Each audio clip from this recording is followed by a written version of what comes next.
How's it going, folks? My name is Matthew, aka EZBOT. So what we're going to be doing today is we're going to be checking out Digitone 2 by itself. We are going to have the Octatrack on the table, but it will be, again, just doing performance effects, so no Octatrack production. And we're going to start by discussing a bit of its feature set. I really wanted to play with the Digitone by itself. I'm feeling very inspired by how this synthesizer can do everything. I don't want to play with other boxes with the Digitone. Like, I do want to have my Digitac to my Digitone. I think they're like the ultimate combo, especially them paired with an Octatrack. But the Digitone does a great job of making drums now, and the kind of music that you make when you just stick to the Digitone itself, you're stuck in the realm of what that one box has to offer, and those limitations make you get a little extra creative in maybe ways you wouldn't get if you had a sampler. And sometimes it just doesn't do the sound that you're thinking, and you end up with something else, and that isn't a bad thing. Groove boxes are kind of like my favorite stuff to make music on. I love the idea of making all of the music on hardware. I'm fascinated by it. There just isn't very many boxes that are just synthesizers and not also samplers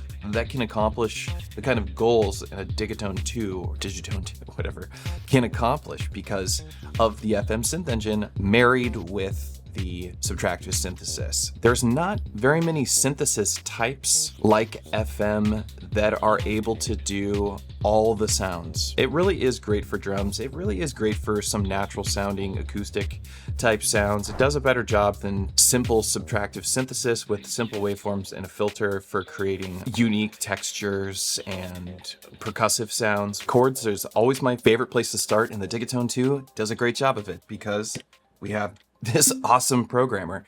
And let's just go down an octave and put them down here and see how that sounds.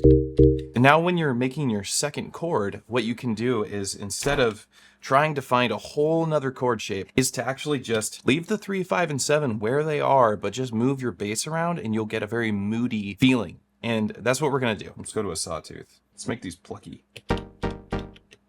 Cool. Now let's give this some reverb. Chorus might be nice here. I'd say we want to get it like at least 3 chords, maybe 4 chords. Let's maybe make one more and we can adjust some of the other notes, the 3, 5, and 7 notes that we had in there.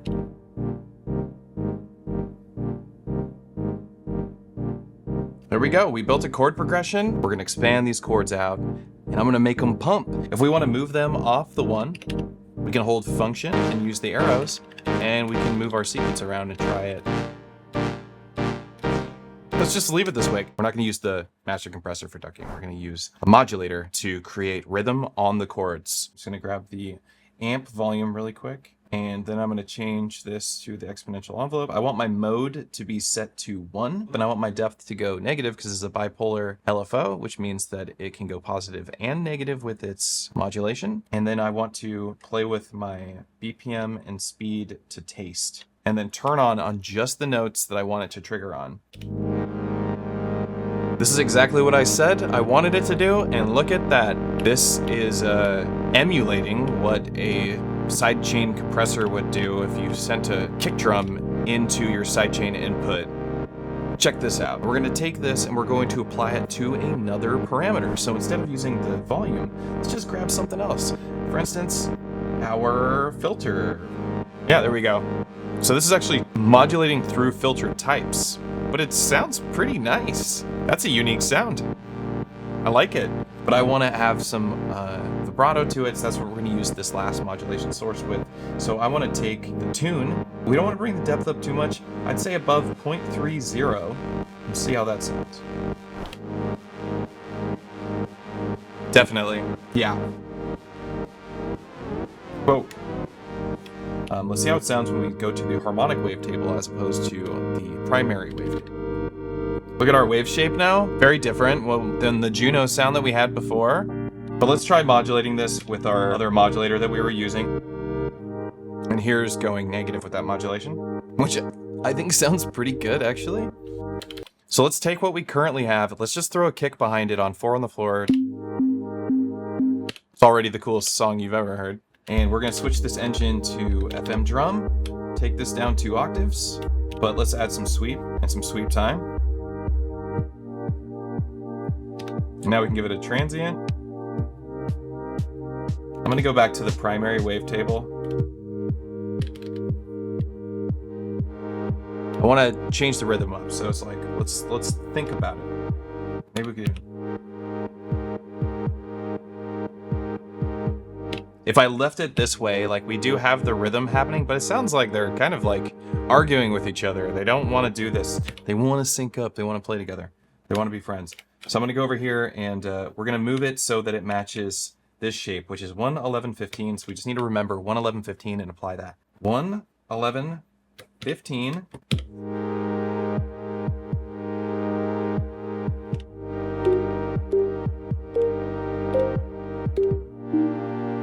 I kind of want to use some plucks that like that kind of thing. Like that's kind of what I'm hearing a little bit. And we're gonna let the chord progression play, and then I'm just gonna play on this keyboard until I find a note that I think sounds really emo.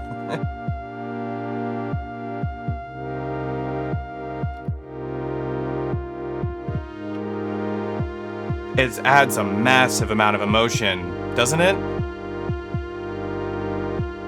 Yeah, we'll just go down that semitone, back up that semitone. Oh, it sounds really nice. And we'll use the portamento on that one, and then back. I want it to go to... Oh, now I gotta do math. What is 16 times 6? 60, and then 6 times 6, 36.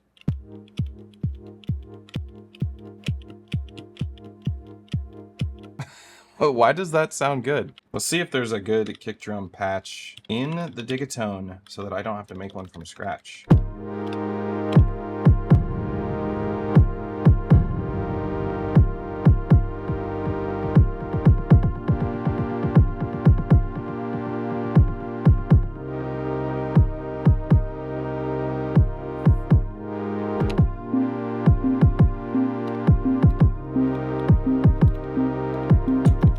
So now I'm using the Digitone's preset filter, which is really nice. It's this button here.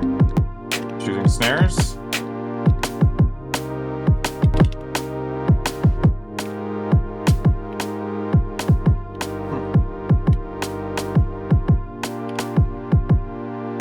It's kind of a trip. Let's put like a hat in here.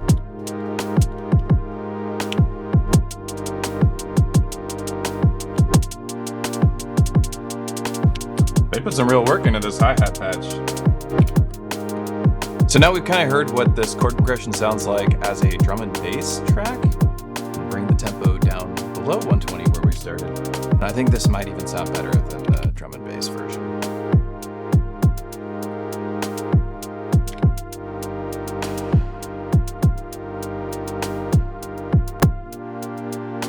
And I think I'm right about that. I think this sounds better. And we could put like an open hat on the offbeats, 3, 7, 11, 15.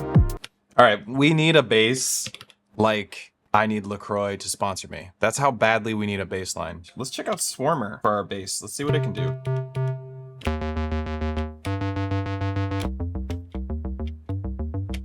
Cool. Well, I want to try something first. So let's just copy our notes from our chords. Just copy the track sequence right over here and paste it, and we're gonna immediately get, you know, something kind of appropriate. We can just bring the tone down. And it just works. Just like works right away. We should duck this arpeggio too. Silence is an instrument, and we need to use silence as an instrument and add some silence in it. That's what I hear at least. That bass line makes way more sense.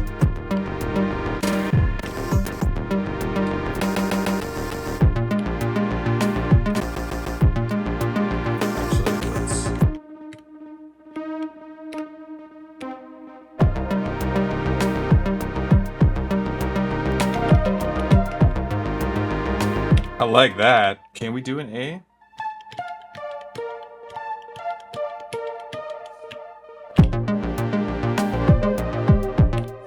Okay, that works.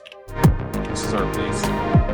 Maybe the arpeggiator sucks on this, and we should just use like a sine bass or something. Because I kind of like this better without that arp. That arp is kind of pissing me off. Or let's just that does sound good there.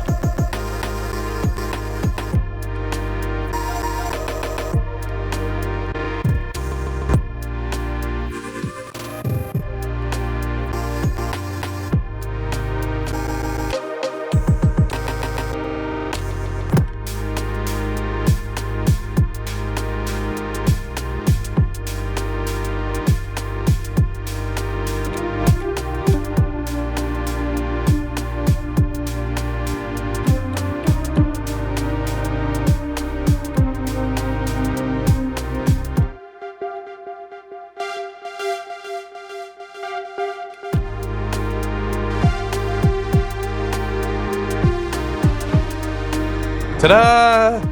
Hey, we made a track together. I think it turned out pretty good. We covered a lot of territory and really showed off what you can pull off on a Digitone. This is a synthesizer. It sounds like something you would make on your DAW. It sounds like something you would make with a sampler and a couple other synthesizers, and we've done it all just in the Digitone too. So one of the ways you can support the channel, if you end up liking the Digitone, I have got some affiliate stuff that you can click on and buy, and they'll ship it to you. They give me a little cut, and it helps pay for the channel. But if you like this sort of thing, if you enjoy this kind of content, go ahead and visit patreon.com/EZBOT. It's free to join, and it means a lot to me. The paid tier supports the channel and gives you access to Octatrack performance templates like the one that you're hearing when I do this. That's available on Patreon and also Coffee.com. Besides that, it's been really nice hanging out with you. Everybody, Happy New Year 2025. Hopefully it's not totally insane. We know it's gonna be. Let's at least make some music together. My name's Matthew, aka EZBOT. Everybody have a great Happy New Year.